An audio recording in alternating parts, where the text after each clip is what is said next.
उस विवाह शादी में भी हम ध्रुव तारा बताते हैं, उसको साक्षी मानकर एक दूसरे को पति पत्नी रूप में स्वीकार करते हैं। बोलिए ध्रुव भगवान की। आज धीरे धीरे करके सुखदेव जी से राजा परीक्षित प्रश्न करते कि हे भगवान,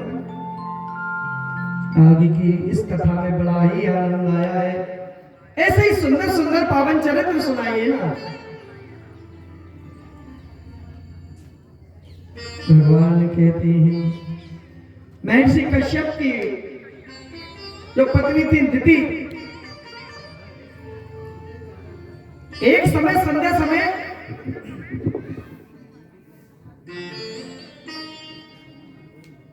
उनको काम वासना जागृत हुई। महर्षि कश्यप का हाथ पकड़ा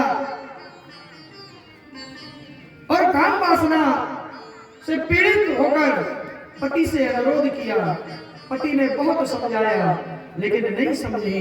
जब नहीं समझी तो पति ने उनकी पत्नी को संतुष्ट किया और संतुष्ट करने के बाद जब उनका जक्का खुला, काम वासना समाप्त हुई, तब उन्होंने कहा कि प्रिय, ये तुमने बहुत बेकार काम किया है, समझ आया।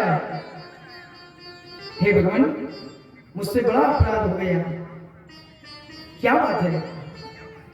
बोले देखो, संध्याकालीन समय में सुबह ब्रह्म मुहूर्त में काम वासना जागृत नहीं होना चाहिए। उस समय संध्या के समय भगवान शिव और उनके गण भ्रमण करते हैं तीनों लोकों में। ठीक है, तुम्हारी इच्छा थी, तुम संतुष्ट हो गए, लेकिन अब इसका परिणाम भुगतने के लिए तैयार रहो। बोले परिणाम क्या होगा स्वामी? बोले परिणाम ये होगा कि तुम्हारे गर्भ से 2 पुत्र जन्म लेंगे और वो राक्षस होंगे, महाबली होंगे, पूरी पृथ्वी पर त्राही त्राही मचा देंगे।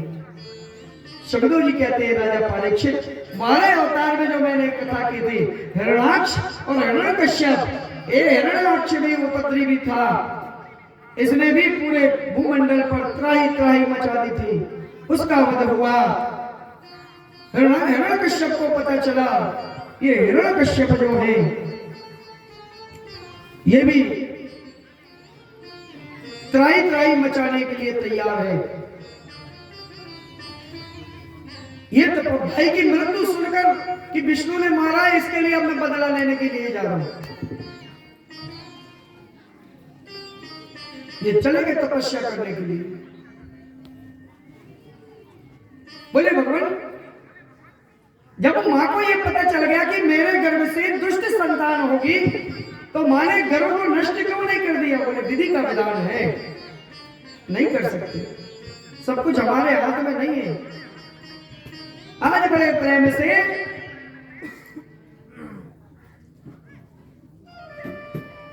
मैया ने गर्भ को धारण किया और दिति ने 9 महीने नहीं 100 वर्ष तक अपने गर्भ को धारण किए रही। और जब गर्भ बढ़ने लगा बढ़ने लगा बढ़ने लगा तो उस समय देवताओं ने प्रार्थना की, हे भगवान, ये अत्याचारी दिति से प्रार्थना की, इन संतानों को जन्म दे दे। दिति कहने लगी, नहीं मैं नहीं दूंगी, ये पृथ्वी पर आकर सब अत्याचार करेंगे। फिर महात्मा और संत द्वारा पता चला, भगवान ने उनको कहा कि चिंता मत करो, इनके कारण एक नया भगवान अवतार लेंगे, तुम जन्म दो, ये विधि का विधान है। इन्होंने जन्म दिया, 2 पुत्र हुए, हिरण्याक्ष और हिरण्यकश्यप। हिरण्याक्ष का वध भगवान ने 12 अवतार में कर चुके हैं। अब ये हिरण्यकश्यप जो है, ये तपस्या करके भगवान से वरदान मांगता है। ब्रह्मा जी की तपस्या की, ब्रह्मा जी आए, ब्रह्मरोही वरदान मांगो। आज ये वरदान में कहता है, भगवान आप जो है मुझे अमर होने का वरदान दीजिए। ब्रह्मा जी मना कर देते, देखो भैया, इस मृत्यु लोक में कोई अमर नहीं है, अमरता का वरदान तुमको नहीं मिल सकता। बोले भगवान क्यों? बोले इसलिए नहीं मिल सकता कि तुम अमर हो ही नहीं सको। बोले फिर मैं क्या करूं? बोले और अच्छी चीज हो तो मांग लो। तो कहने लगे फिर वह मुझ की लिस्ट हो जाएगा, मांग लो तुम, तो मुझ की सका है। तो बोले मांग लो सच्ची में? बोले सच्ची में। तो पहला मांगा कि मैं किसी अस्त्र से मरूं ना शस्त्र से, तथास्तु। ना कोई मुझे स्त्री मारे ना पुरुष, तथास्तु। ना मैं नर से मरूं ना जानवरों से, तथास्तु। ना दिन में मरूं ना रात में, बोले तथास्तु। ना संध्या में मरूं, बोले तथास्तु। ना किसी अस्त्र शस्त्र से मरूं, बोले तथास्तु। मांगत जा, अमरता को मत मांगी, जितनी उसको बात आई। बोले ने धरती में मरूं ने आकाश में, बोले वो भी तथास्तु। वरदान लेकर, नाना प्रकार के वरदान लेकर बड़ी प्रसन्नता के साथ। इसके पहले एक घटना घटती है। इनकी जो पत्नी थी वो गर्भ से थी।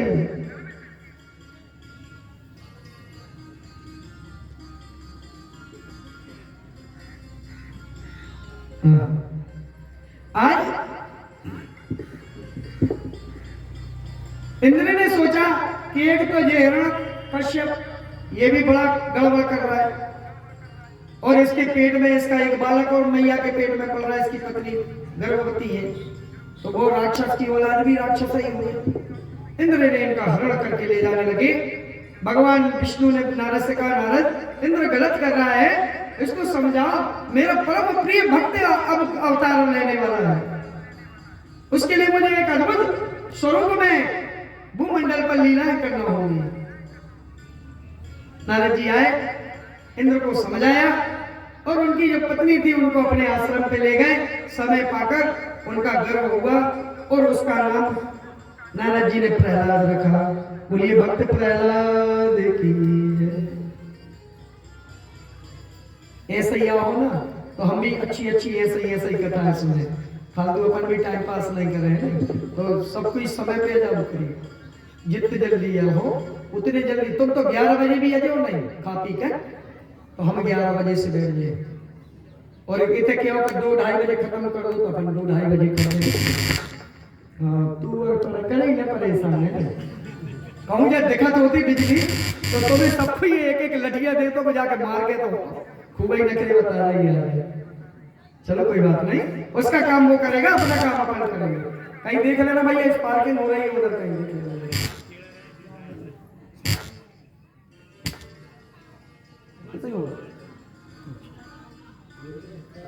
आज प्रहलाद हुआ, नारद जी ने इसको, अब आश्रम पे ही रहना है, आश्रम का माहौल तो बहुत ही अच्छा परम पवित्र होता है।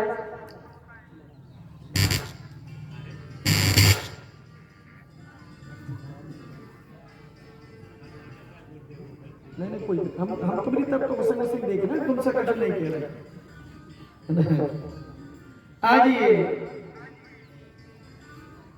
नारद जी की यहाँ पर वेद मंत्र भगवान का गुणानुवाद करने लगा वाला प्रहलाद। कथाएं सुनता, बड़े प्रेम से सबके साथ खेलता कूदता धीरे धीरे बड़ा हुआ। जैसे ही पता चला कि महाराज हिरण्यकश्यप जो है वो तपस्या करके वरदान लेकर ब्रह्मा जी से अपने राजमहल के लिए लौट आए हैं, नारद जी उनकी पत्नी और उनके पुत्र को लेकर आए। पूरी घटना बताई और बताया कि ये आपका पुत्र है। पुत्र को कहा ये आपके पिता हैं, और उसने प्रणाम किया, पत्नी ने प्रणाम किया, और ये सुख से रहने लगे। अवस्था धीरे धीरे बड़ी हुई। ये बालक जो है इसको विद्या अध्ययन करने के लिए भेजा। ये विद्या अध्ययन करने के लिए गए। दैत्य गुरु शुक्राचार्य जी के पुत्र जो थे वो इनको विद्या अध्ययन कराने लगे। आज ये जो शुक्राचार्य के पुत्र थे इनका नाम था संडा और मर्ग। ये राक्षसी विद्या में पारंगत थे, सबको बड़े अच्छे से प्रेम से विद्या अध्ययन कराते थे। विष्णु की पूजन मत करो, जप मत करो, तप मत करो। यहाँ इन्होंने भी कह दिया कि मेरे राज्य में कोई भी उस मायावी की पूजन नहीं करेगा, उस छलिया की पूजन नहीं करेगा, उस विष्णु की पूजन नहीं करेगा। आज से मैं ही तुम्हारा भगवान हूं, मेरी ही पूजन होगी। सब लोग भय के मारे धीरे धीरे संत महात्मा ऋषि मुनि भी भगवान से प्रार्थना करते हैं, हे भगवान ये विद्या अध्ययन करने के लिए जाए, वो गुरु पुत्र जो उनको पढ़ाते थे उनका विरोध करता है ये बालक, और विरोध करने के पश्चात धीरे धीरे धीरे धीरे अरे मेरे पिताजी कुछ नहीं है, परम पिता परमात्मा भगवान जगन्नाथ भगवान विष्णु की पूजन करें। धीरे धीरे धीरे धीरे करके ये भगवान ओम नमो भगवते वासुदेवाय, ओम नमो भगवते वासुदेवाय बैठकर भगवान की सबको विद्या अध्ययन के बाद 1-2 घंटे ले जाए पार्क में घूमने के नाम से, उस सबको बैठकर खुद पथरा पर ऊंचे पे बैठ जाए और सबको कथा सुनाना प्रारंभ कर देते थे। मेरा भगवान ऐसा है। धीरे धीरे उन्हें अपने पिता को बताया कि ये जो है ना पुत्र प्रहलाद, ये प्रहलाद बड़ा गड़बड़ कर रहा है।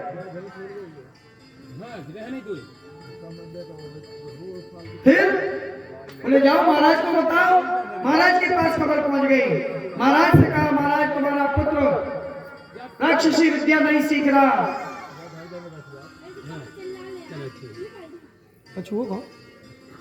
बोलिए मां के बिहारी नाम की।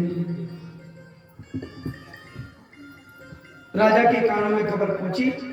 राजा ने बुलाया, बोले मैं समझ आता हूं। प्रहलाद को बुलाया, बेटा ये अच्छी बात नहीं है।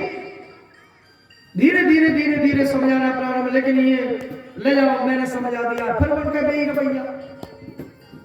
भैया धीरे धीरे बात जब और हुई, उनकी प्रहलाद जी से सुनकर दूसरे बच्चे भी भगवान की पूजन अर्चना ध्यान इत्यादि करने लगे। तब तो इन्होंने सोचा कि बड़ी गड़बड़ बात है, चलो पिताजी से फिर कहा जाए, महाराज से फिर कहा जाए, नहीं तो ये अपन को मृत्यु दंड देंगे। आए निवेदन किया, महाराज ये पुत्र बार बार समझाने पर भी नहीं समझ रहा, क्या करना चाहिए। सुखदेव जी कहते हैं राजन परीक्षित, हिरण्यकश्यप का इतना आतंक था कि जो भी उनके सामने खड़ा होता था वो थर-थर कांपता था। आज बड़े प्रेम से आकर इनको समझाया, समझ जा। इसने कहा पिताजी मैं आपको समझा रहा हूं कि हरि व्यापक सर्वत्र समान। मेरे भगवान, मेरा ठाकुर, मेरा हरि कण कण में जो विद्यमान है, आप उसकी पूजन करो। ये ढोक ढकूरा बताने की आवश्यकता नहीं है, वो सर्वै व्यापक है, पर ब्रह्म परमात्मा है। उनके अच्छा बता तुम्हें घोड़ा एक खम्भे में बांधकर घोड़ा मारना शुरू किया। बोले ठीक है अब समझ जा। नहीं माना बालक, पिताजी अभी भी समझा रहा हूं। फिर धीरे से हाथी के पैरों के नीचे कुचलवाने का प्रयत्न किया, फिर भी बालक नहीं समझा। प्रहलाद को दूतों को आज्ञा दी, इसको पहाड़ी पर ले जाकर फेंक दो खाई में। ये जो जन रहे भगवान भरोसे और न कोई सहारा, वो दिन की खबर करे सिवा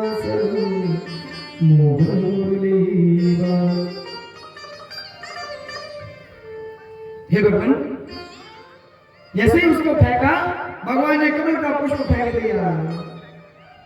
चल खाई में फेंक के आए और वो सेवक घर नहीं पहुंचे, बाकी प्रहलाद जी घर में। कहा भैया किधर से आ रहे?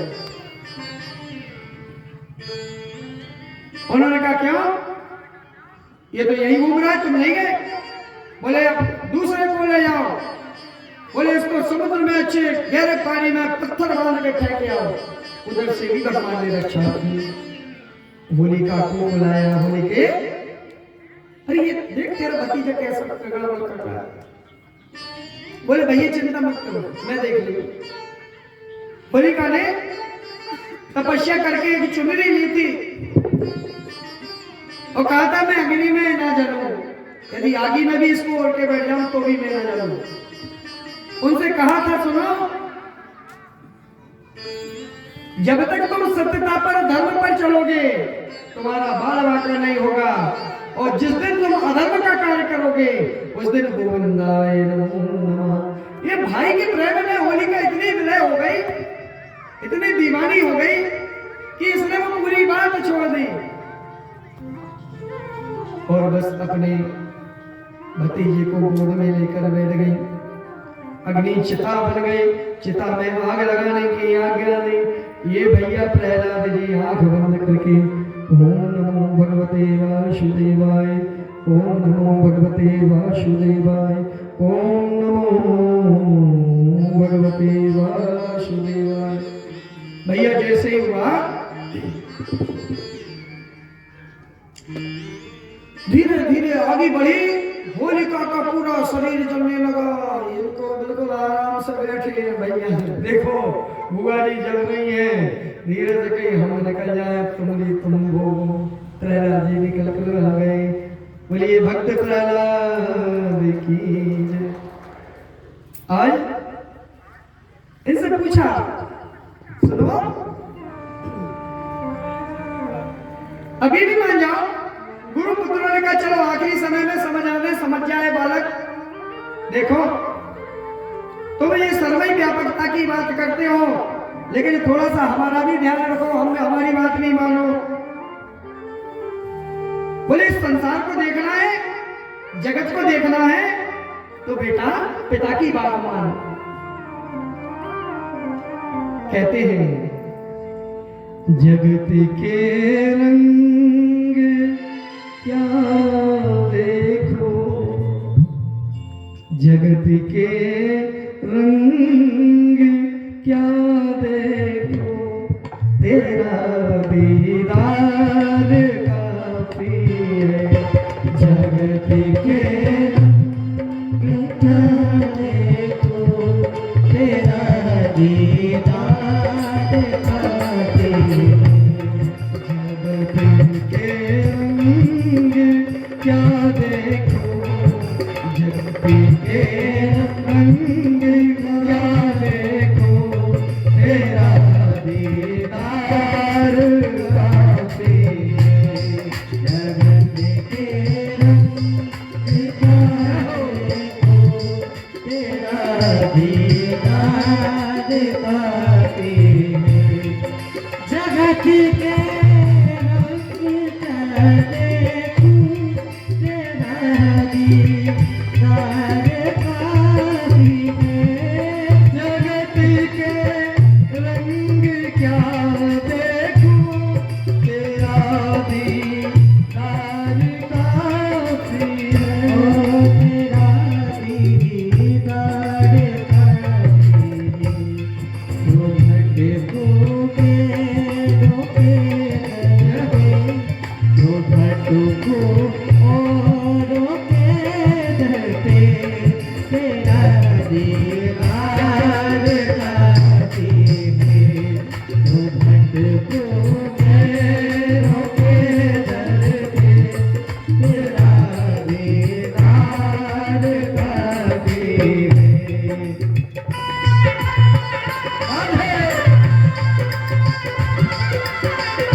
जगत के साज बाजों से हुए अब कान है जगत के साज बाजों से हुए हैं कान हुए हैं कान मधुर होता मधुर मोदान का पीने जगत के रंग का देखो जगत के रंग का देखो तेरा दीदार का पीने जगत के रंग का देखो तेरा दीदार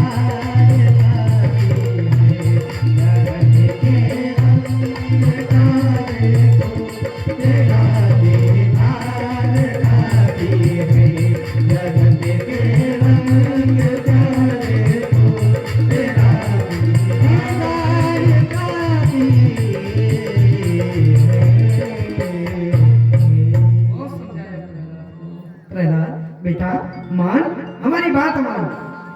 प्रहलाद कहने लगा पिताजी अब तुम्हें हमारी बात मान लो।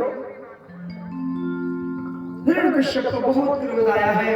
हिरण्यकश्यप ने एक लोहे का खंभ आग से तपवाया। आग से तपवाकर उस बालक को नन्हे से बालक को जंजीरों से उसमें बंधवा दिया। ये तो बस ओम नमो भगवते वासुदेवाय ओम नमो भगवते वासुदेवाय भगवान का नेत्र बंद करके प्रार्थना करता है।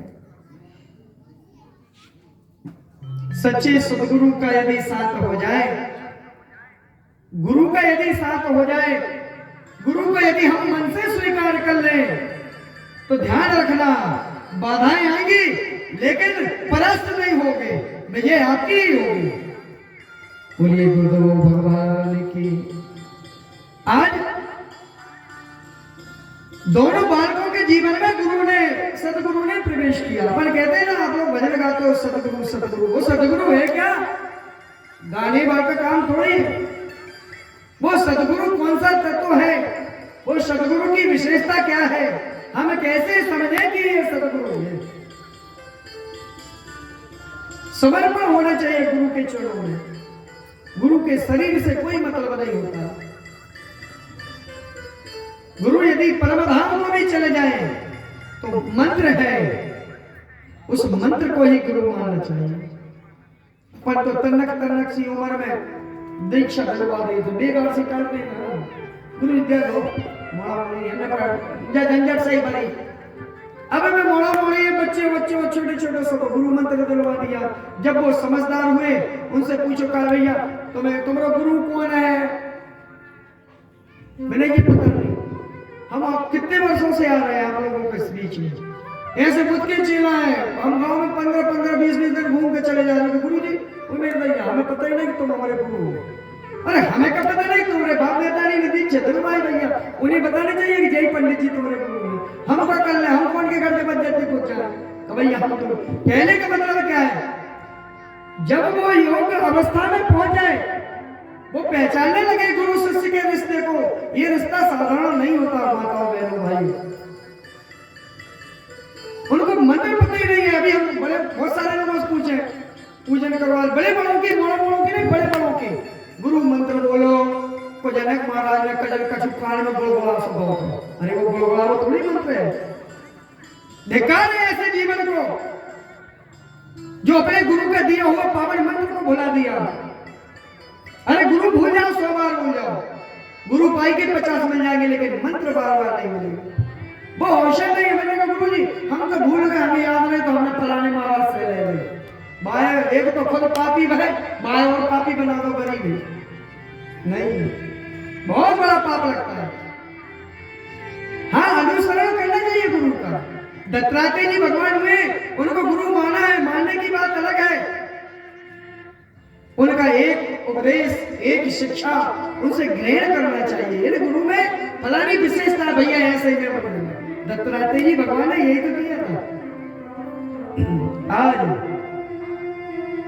अग्नि से बांध दिया, पूछा, बोले बेटा प्रहलाद अभी भी सुधर जा। नहीं पिताजी हम तो ठीक है, तुम ही सुधर जा। अच्छा तो तू बता तेरा भगवान कहाँ है? बोले पिताजी मेरा भगवान सर्वमय व्यापक है। बोले मुझ में है? बोले हाँ है। तुझ में है? बोले है। इस पेड़ पौधों में? बोले है। फूलों में? बोले है। दीवार में? बोले है। अब भैया बोले मुगदन में? बोले इसमें भी है। जैसे खम्भ में? बोले इसमें भी है। हिरण्यकश्यप के क्रोध का ठिकाना नहीं रहा, सिंहासन से उठा और कहता है यदि है तेरा भगवान तो बुला उसको। और जैसे ही मुगदन उठाकर घुमाकर और खम्भ में मारा है, वहां से दहाड़ते हुए आने नर सिंह के रूप में नरसिंह भगवान प्रकट हुए। बोलिए नरसिंह भगवान की।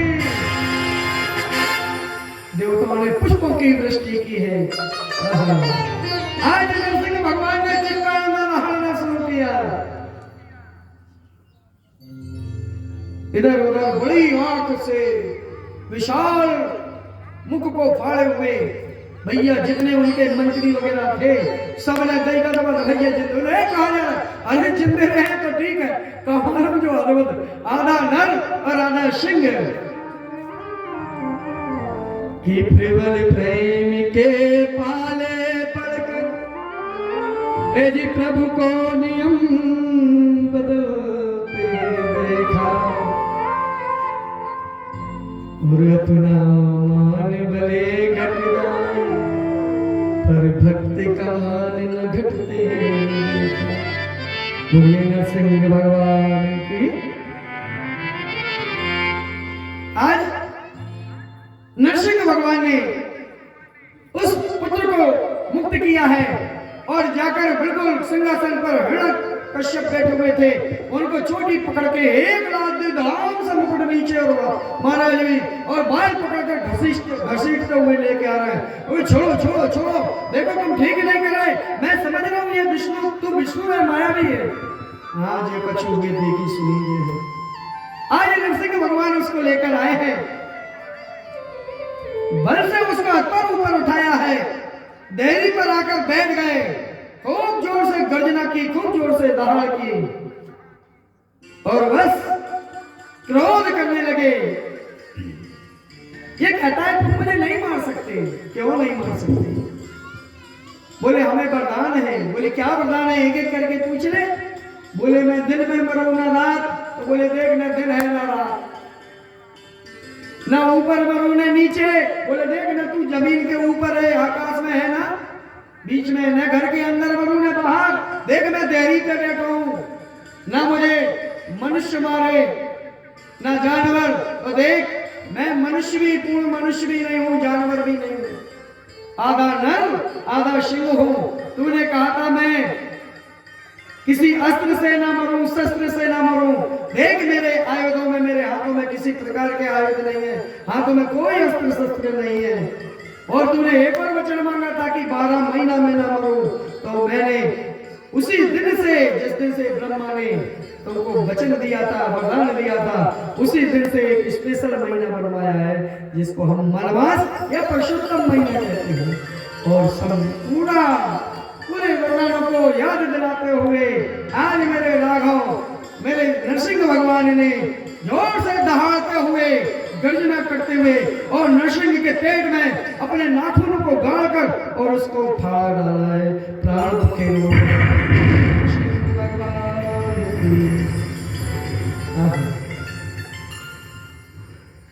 नाखूनों से फट गए, उनकी आंखें निकलने लगी। उन आंखों को लेकर भगवान ने उनके साथ क्रीड़ा करना शुरू कर दिया। देख रहे हैं शरीर से अपने मुखमंडल पर उसके रक्त को लगाकर दहाड़ते चिंगाते। फिर इधर उधर देखा, उसके शरीर की जो नाड़ियां थी, नसें थी, उन्हें अपने गले में लिपटा ले। भैया अब तो पूरी सेना तितर बितर। आज नरसिंह भगवान बड़े क्रोधित हुए हैं। तो अपने भक्त की रक्षा के लिए भगवान ने अवतार धारण किया है। बोलिए बाके बिहारी लाल की। बहुत अति उत्तम। सब लोगों ने देवताओं ने पुष्प की दृष्टि की, स्तुति की, बड़ी पावन स्तुति है। अब समय जो है, आप समझ रहे हो, कोई बात आपसे छिपी तो है नहीं है ना। कोशिश कर रहा हूं। आज भगवान ने प्रहलाद की रक्षा की।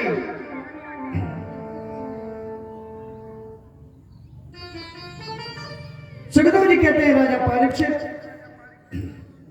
प्रहलाद जी को भगवान ने आशीष दिया। सब लोगों ने बड़े प्रेम से उनको समझाया। नरसिंह भगवान जो है, उनका क्रोध शांत नहीं हो रहा था। नारद जी से देवताओं ने वंदना करी कि देखो जी तो अपने पीछे दौड़ पड़े। एक काम करो, मैया से पूछ के आओ। मैया के पास गए, मैया से प्रार्थना की, हे मैया, किस प्रकार से इनके क्रोध का शांत होगा, आप कुछ उपाय बताओ। बोले भैया, उनके उपाय को तो हमें खुद ही पता नहीं तो हमें तो पहले जान के ना खड़े हो जाते। बोले फिर? बोले अब उनके क्रोध को एक ही व्यक्ति संसार में कोई है तो एक ही व्यक्ति है जिसके कारण भगवान ने यह अद्भुत अवतार लिया है। उन्हीं से जाकर कहो, वही खड़े होकर वही क्रोध को शांत कर सकते हैं। सभी ने प्रहलाद जी से कहा, प्रहलाद जी, भगवान आप उनके सामने जाओ, भगवान का क्रोध शांत हो जाएगा। प्रहलाद जी हाथ जोड़कर बड़ी विनम्रता के साथ प्रार्थना करते हैं। शांताकारं भुजगशयनं पद्मनाभं सुरेशं। हे भगवान, आपने मेरे लिए रूप धारण किया है। मेरा जीवन सफल हो गया, मैं कृतार्थ हो गया। आप जो है मेरी रक्षा करने के लिए पग पग पर मेरे साथ रहे। प्रभु, किन शब्दों से आपकी स्तुति करूं। बड़ी सुंदर स्तुति की है प्रहलाद जी ने। सुखदेव जी कहते हैं, राजा परीक्षित विनम्रता से उनके सामने खड़े हुए देखकर भगवान ने क्रोध शांत करते हुए और उसके सिर पर हाथ फेरा है, अद्भुत श्रृंगार किया है। भगवान ने उसको फिर सिंहासन पर बिठाकर राज तिलक किया है और राज तिलक करने के बाद अपनी गोदी में बिठाकर अक्षय वरदान दिए हैं। बोलिए भक्त प्रहलाद की। प्रहलाद जी ने निस्संदेह कई वर्षों तक राज्य किया है और कहा, जब तुमको आना हो मेरे गोलोक धाम को आ जाना। बोलिए नरसिंह भगवान की।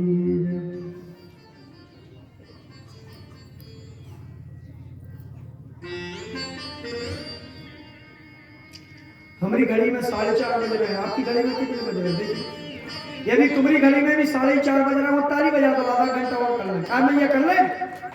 नहीं, घड़ी देख लेंगे, नहीं तो बाद में है नहीं दिक्कत हो जाएगी। यदि आपकी घड़ी में 4:30 बजे हुए तो ताली बजा दो, और 9 बजे ज्यादा बज रहा हो तो मत बजाइए, तो हम कथा नहीं बजा देंगे, है ना। क्योंकि इसके बाद यदि अपन कथा लगाएंगे तो पूरे दृष्टांत पर ये अपन को पहुंचना पड़ेगा। पूरी कितने बजे मोबाइल में देखिए? 4:30 बजे। आइए 4:30 बजे आधा घंटा में एक दृष्टांत और अपन श्रवण करते हैं। हाँ, हमको सबकी चिंता है ना, माताओं की विशेष रूप से चिंता। और सुनो तो कल कौन कौन माताएं आई थी, जरा उसे ऊंचू हाथ करिए। तुमने क्या गई 12 बजे से बिठा रही हो गुरु जी, हम तो 10:30 बजे 11 बजे तैयार हो और तुम लोग 1-1:30 बजे तक पता नहीं। तो भैया रोड क्या मत करो, ऐसे उसे न्योते मत दो। हम तो ये हम खुद ही सोच रहे कामों के लोग के बैठी मैया, तो आप लोग बजाओ, हमको कोई दिक्कत नहीं है। हम तो भोजन करते ही नहीं, उपवास रहते हैं। हाँ, तुम जब आओ तब हम तैयार मिले कथा सुनाने। 10 बजे आना, 10 बजे दिन भर करे। कल भगवान मेरे राघव का जन्म होना है, कृष्ण जी का जन्म है, भगवान राम की कथा है। यदि तुम जल्दी आ जाओ, है ना भैया, तो ये लोग भी यही रह रहे हैं, कहीं जाते तो है नहीं अपन लोग भी। हाँ, तो अपन राधे श्याम पर पूरा रामचरित्र का पाठ करेंगे, भगवान राम का जन्म, और अंतिम में इसीलिए तो हम कथाएं संक्षेप में ले चल रहे हैं। कल अपन राम कथा करेंगे। क्यों भैया? राधे भैया सही है ना? कल है, हाँ, राधे श्याम रामायण में अपन राम कथा करेंगे, आनंद आएगा।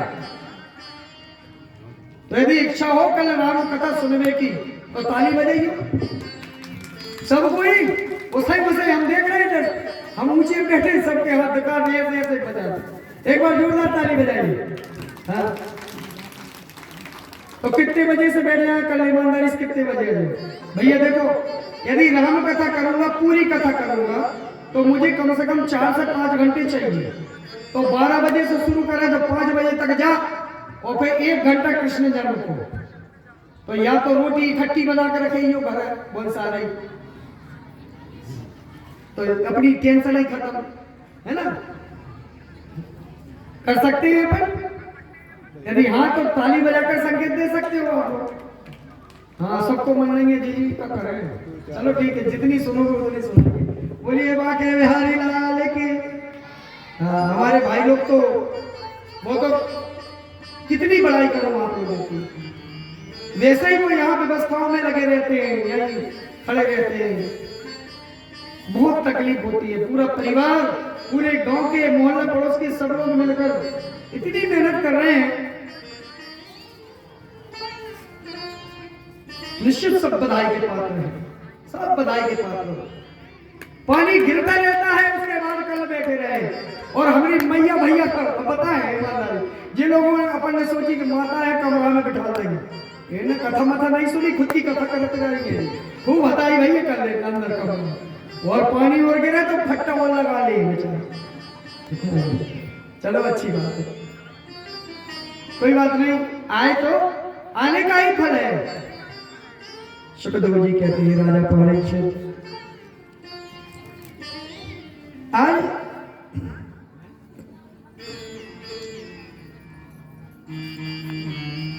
बोले स्वयं मनु की जो कन्याएं हुई है उनके विषय में आप वर्णन करते जा रहे हैं। अब मैं सती प्रसंग सुनना चाहता हूं। ये सती प्रसंग 7-5 वचन में भी आता है। मैया भैया मैया से कह रहे तो भैया भी ध्यान रखियो। हाँ बगैर मैया के भैया की शादी नहीं हो, है नहीं। दोनों पति पत्नी स्त्री पुरुष के होने के बाद ही गृहस्थ आश्रम में प्रवेश किया जा सकता है। एक को संबोधन कर रहे हैं, दोनों समझने बात है, नहीं तो कहो मेरे दिन की बात है, हमें कुछ पता ही नहीं। आज जो है बोले महाराज दक्ष हुए, दक्ष की पुत्री सती का विवाह हो गया।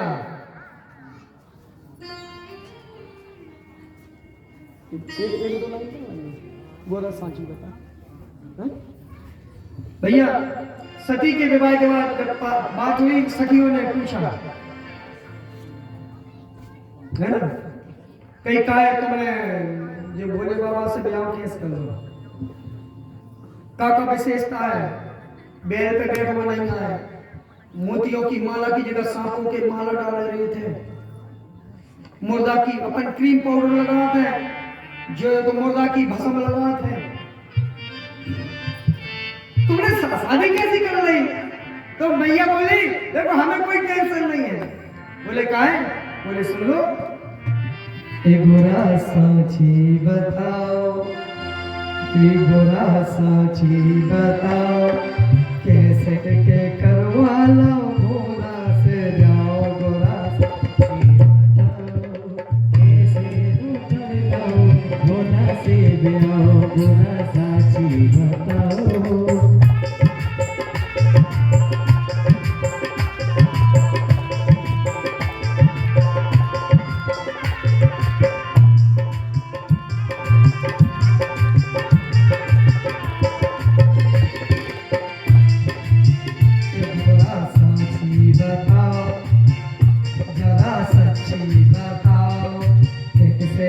करवा लो, गोरा से जाओ, गोरा सांची बताओ।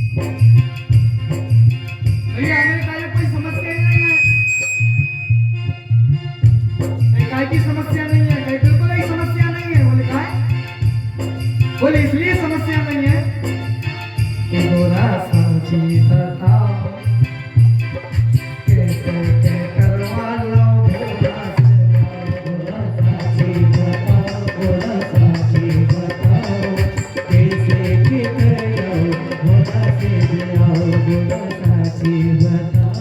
बोले भोलेनाथ भगवान की जय।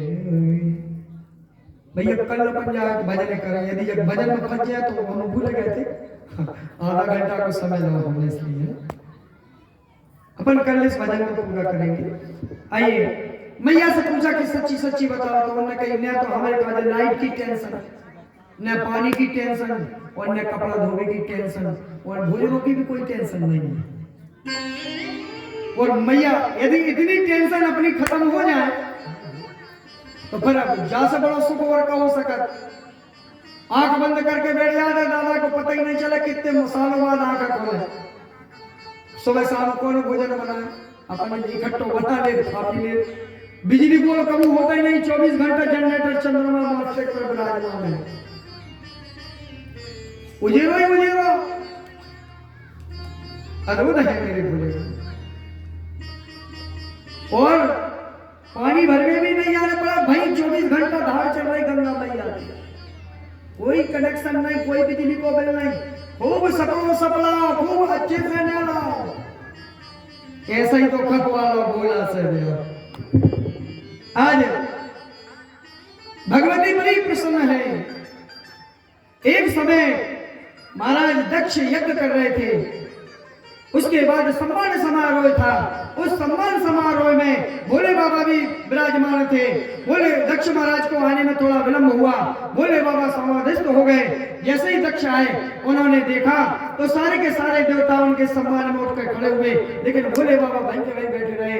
भगवान भोले को देखकर महाराज दक्ष का दिमाग खराब हो गया, क्रोधित हुए और कहा जैसे इसने मेरा अपमान किया वैसे ही मैं इनका अपमान करूंगा। आज धीरे धीरे करके समय व्यतीत हुआ, अपमान का बदला लेने के लिए आज महाराज दक्ष ने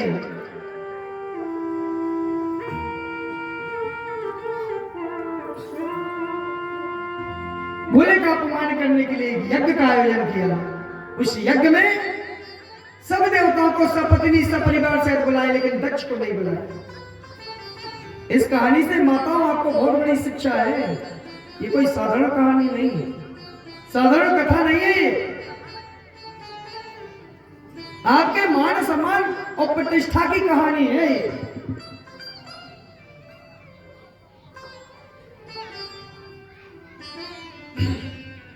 आज सबको बुलावा भेजा, सब बड़े प्रेम से, और कहा स्पेशल अपन लिख देते नहीं नोट में, चिकट प्रथा बंद रहेगी, दरिया प्रथा बंद रहेगी, फलानी प्रथा बंद रहेगी। ऐसे ही में भी नोट लिख दो, जितने भी सज धज के आएगा देवता लोग वो कैलाश पर्वत के ऊपर से आएंगे, सबको निमंत्रण। लेकिन भोले के यहाँ सती के लिए कोई निमंत्रण नहीं गया।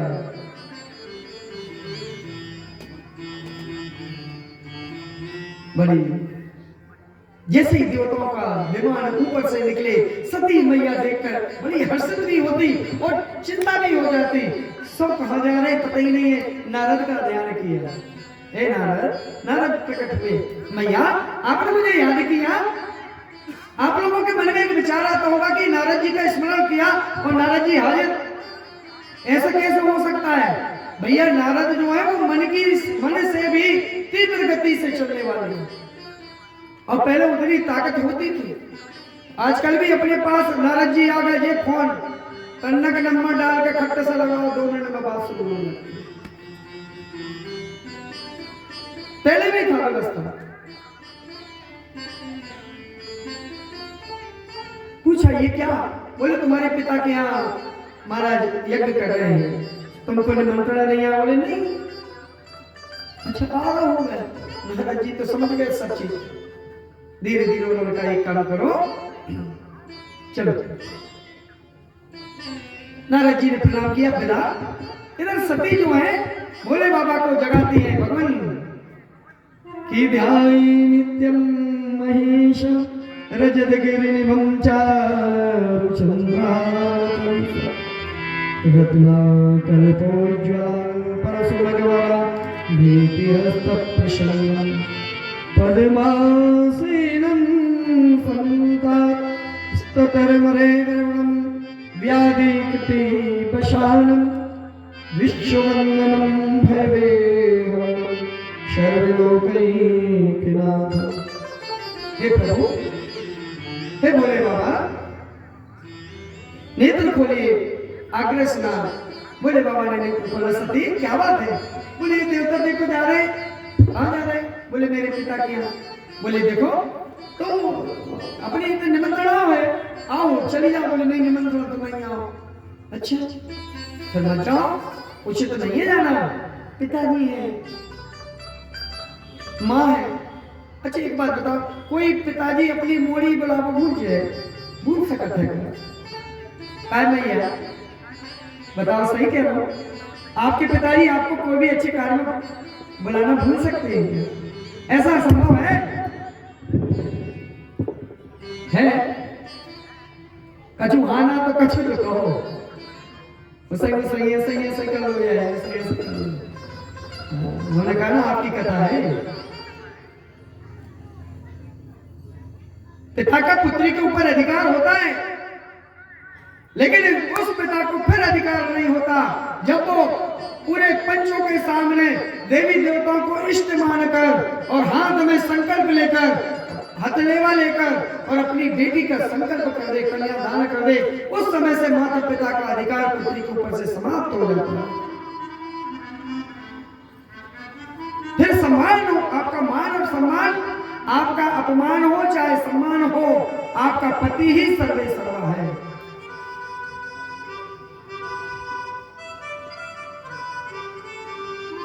सब कुछ पति हो जाता है।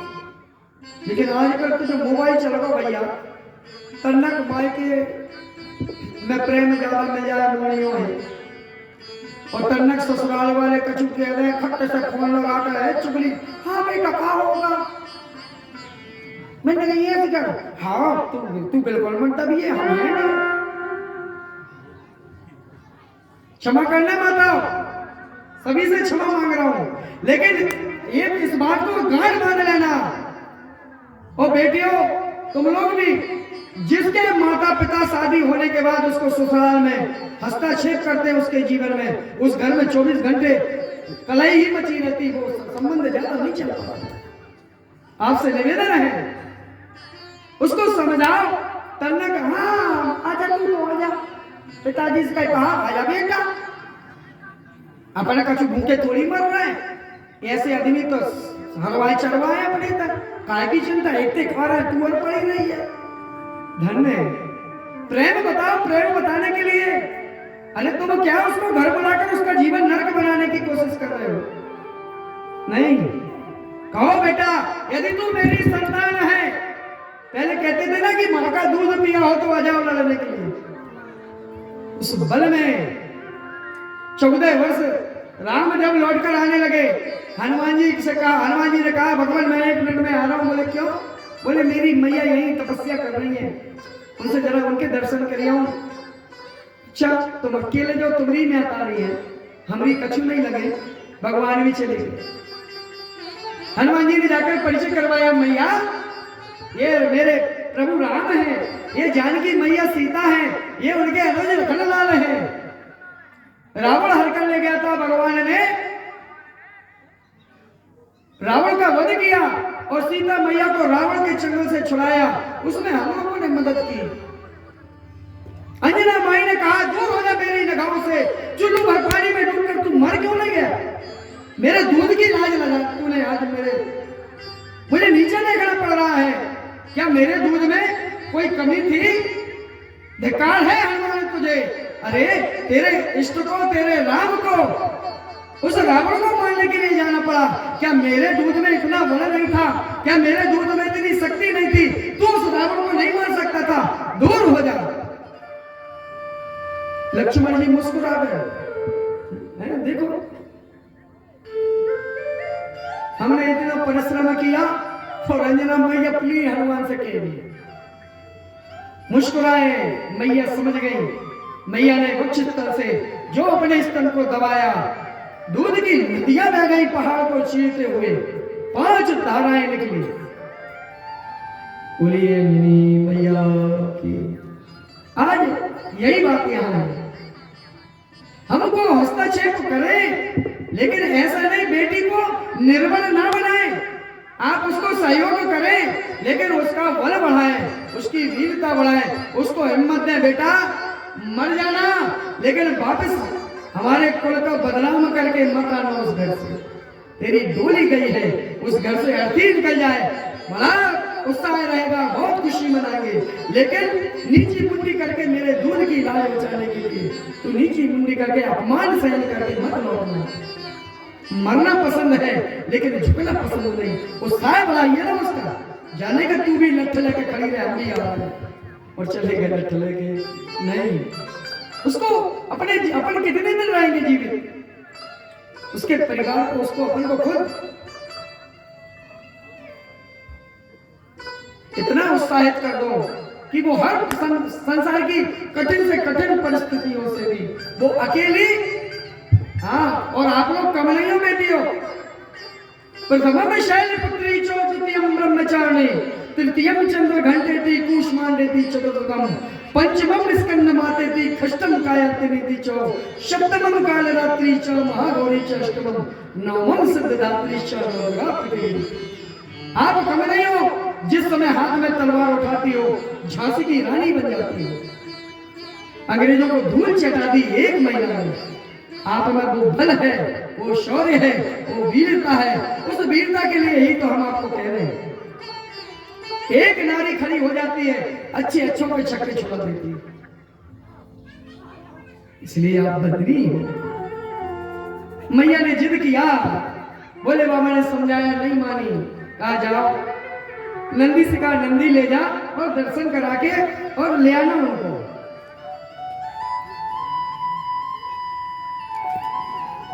आज नंदीश्वर साथ गए, मैया पहुंची, सती ने देखा, बहनें मिली, बहनों ने देखकर मुंह बदलवा जा आ गई भूत परीतों के साथ।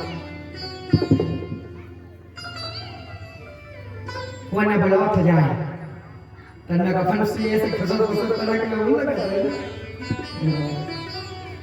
माँ के पास पहुंची, माँ ने भी मुंह फेर लिया, यज्ञ मंडप में गई, यज्ञ मंडप में पूरी यज्ञ मंडप में घूमा, सब देवताओं का सुरक्षित स्थान है। सती ने देखा, सती के पति का कहीं कोई स्थान नहीं है। सभी देवताओं से पूछा, क्या ये यज्ञ सफल माना जाएगा? मेरे भोले का, मेरे प्राणेश्वर का, मेरे पति का यहाँ कोई स्थान नहीं है, क्या ये यज्ञ पूर्ण माना जाएगा? सबने नीची मुंडी कर। आज सती देखते देखते पिता से कहा, पिताजी कौन सा अपराध हो गया था हमसे? पिता ने कुछ नहीं बोले। ये इसमें भी बहुत अंतर हो जाता है।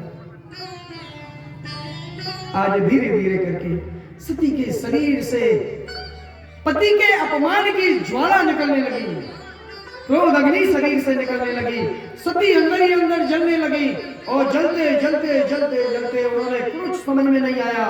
महाराज दक्ष और उनकी माता जिस प्रधान यज्ञ कुंड में आहुति दे रही थी, उसी यज्ञ कुंड में सती ने कूदकर अपने प्राणों का त्याग कर दिया।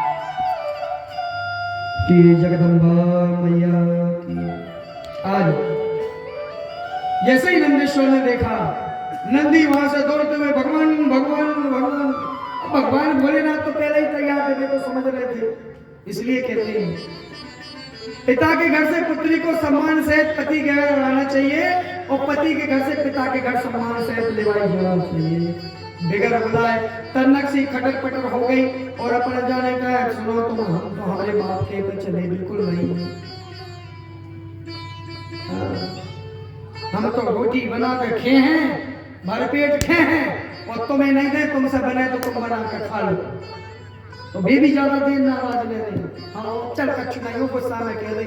यानी हम लोग आपस में एक दूसरे को समकक्ष रखें, क्रोध ज्यादा देर परिवार में अच्छा नहीं माना जाता। यदि वो गुस्सा हो गए तो अपन नरम हो जाओ, अपने नरम हो गए तो बेगरम, और बेगरम है तो अपने नरम, दोनों को तराजू में एक स्थान में, उनको एक स्थान, तभी तो वो संसार के, ये संसार रूपी गृहस्थ आश्रम की गाड़ी दो पहियों पे चलती है। दोनों पहिए साथ चलेंगे, जीवन अच्छा कटेगा हमारा। और यदि हमारा जीवन गड़बड़ हो गया, एक पहिया गड़बड़ हो गया, हमारे जीवन की गाड़ी वहीं गड़बड़ हो जाएगी। आज सती ने जैसे ही अपने प्राणों का त्याग किया, नंदीश्वर ने जाकर भोले बाबा से कहा। भोले बाबा ने क्रोधित होते हुए अपने सिर की जटाओं को लॉन्च कर निकाला और एक पत्थर पर धाम करके पटका। वहां से एक दिव्य पुरुष प्रकट हुआ, वीरभद्र। बोलिए वीरभद्र भगवान की। जाओ दक्ष का यज्ञ विध्वंस कर दो पूरी सेना के साथ। अब भैया भोले बाबा की सेना कैसी? सेना ऐसी का कोई का तो मूल नहीं, कोई का हाथ नहीं, कोई का पांव नहीं, कोई का सिर्फ पेट ही पेट, कोई पांव से ही चलो जा रहा हो, कोई हाथ ही से चलो जा रहा हो। भूत प्रेत तो ऐसा ही होता है। हाँ बस 5 मिनट कर रहे हैं, चले मैं देख रहा हूँ। मैं तो ये देख रहा था मेरी गली और आपकी गली साफ चल रही है, ध्यान है माताओं का।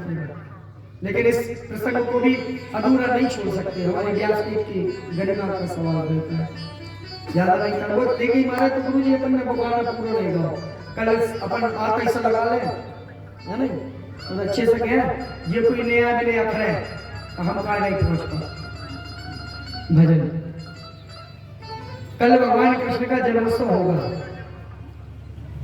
और जन्मोत्सव चाहे तो अपन 2 मिनट में मना ले और चाहे तो 2 घंटे और चाहे तो पूरे दिन। चिंता कोई बात की है नहीं है। हम तुमसे व्यासपीठ से 1 रुपया भी कोई से नहीं मांगे, तेरे निश्चिंत हो गया ये। हाँ अपने कोई टेंशन नहीं। और भैया जे कछु खाने होए, यदि तुम्हारी इच्छा को गुलाब जामुन खाने तो मन लाने तुम्हें ये पड़का, सब कोई से मांगे नहीं है। बर्फी खाना हो तो बर्फी, भाई भोले बाबा की शादी अपने बाकी बिहारी का जन्म है। कल परसों के दिन तो अपन गोवर्धन पूजन करेंगे, उसमें तो कोशिश करेंगे अच्छा प्रसाद बन जाए। लेकिन आप तो खूब अब जल्दी कथा हो गई, सकरात लेंगे। एक बार पिछली बार वही थी सकरात के खूब ही लड़ुआ खुआए थे आपको, और बे लड़ुआ हम अकेले ने नहीं खाया, हमारे पूरे मोहल्ला में, हमारी पूरी समिति ने, और ना जाने आपके लड़ुआ कहाँ कहाँ गए थे। और सभी लोगों ने आपको बहुत बहुत धन्यवाद भी बोला था। एक बार लड़ुआ खिलवाने के उस समय के, आज की ताजी बातें कर रहे, पुराने 2 साल पुराने लड़ुआ खिलवाने के लिए आपको बहुत बहुत धन्यवाद। हमारी तरफ से एक बार तुम अपने आप का ताली बजा दो। और भैया ये लड़ुआ बनते हैं, इसमें आपका भी सहयोग होता है। आप सामान ला के दो कैसे लड़ुआ बनते हैं, इसलिए आपको भी बहुत बहुत धन्यवाद। खूब लड़ुआ लगे थे, एक थैलियां भरा के गए थे। चलिए ये तो उपहास में थोड़ा बहुत आप लोगों के मनोरंजन के लिए कह रहे थे। दिमाग में फालतू बातों को नहीं रखना। सुबह में जैसे कचरा फटकते हैं, उनको कचरा दूर हो जाता है। सार आपको कथाओं में सारा ग्रहण करना है, बस यही निवेदन है। यदि इस व्यासपीठ से किसी की आत्मा को ठेस पहुंचाना, किसी की आत्मा को दुखाना, किसी की बेइज्जती करना हमारा उद्देश्य नहीं है। कथा में भाव निकल जाता है, कह देते हैं। यदि गड़बड़ हो तो आप वहीं से पहले ही हम क्षमा मांग ले रहे है ना। आइए आज भगवान भोलेनाथ ने अपने गणों को भेजा, सब गण आ गए, दक्ष का यज्ञ विध्वंस कर दिया। भोले बाबा भी और धीरे से महाराज दक्ष का सिर काट दिया है। भगवान भोलेनाथ आए, सती को लिया है और बस वियोग में, सती वियोग में भगवान भोलेनाथ ने भूमंडल पर विचरण करना प्रारंभ किया। सभी देवता घबरा गए, उनका जो सिर कट गया था, सब देवताओं ने प्रार्थना की भगवान इनका। उन्होंने कहा एक काम करो, जो पहले मिल जाओ उसका ही सर ले आओ। गए खटाक से बकरा को सर ले आए, वही लगा दो, जिंदे हो गए। बोले बाबा बड़े दयालु हैं, बड़ा ही दयालु है भोला हमारा भोला, बड़ा दयालु है, बड़ी कृपा करता है ना। प्रदीप मिश्रा जी तो बहुत अच्छी आप लोग तो सभी सुनते हैं। 1 लोटा जल है, अच्छा तुम लोग कुलदीप मिश्रा की कथा नहीं सुनते सर? भैया आप लोगों को पता है एक लोटा जल सब समस्या का हल। हाँ जो अपन और कटवा वे रखेंगे गगरा नहीं लोटा है, गगरा भी चलता है भोले बाबा के यहाँ। ठीक है, आज भोले बाबा लेकर चले हैं। भोले बाबा के पीछे भगवान विष्णु ने बाणों से सती के अंश को काटना प्रारंभ किया है, धीरे धीरे करके। फिर भोले बाबा के हाथ में सती मैया का जो शव था उस शव के टुकड़े टुकड़े जहां जहां गिरे वहां देवी भगवती शक्ति पीठ बनी है। बोलिए जगदम्बा मैया की। आज समय को ध्यान रखते हुए मां भगवती इस पावन दृष्टांत को बाकी बिहारी के श्री चरणों में समर्पित करते हुए अपन कथा को यही विराम देते हैं। 5 लगभग 4:45 बज गए। आरती प्रसाद होते होते बहुत समय हो जाएगा। हमारे मुख्य यजमान से निवेदन है वो सपत्नी से आरती के लिए यहाँ सादर आमंत्रित है। तब तक वो आ रहे जब तक एक सुंदर सा आप लोग भजन गा रहे हैं। बोलिए बांके बिहारी लाल की।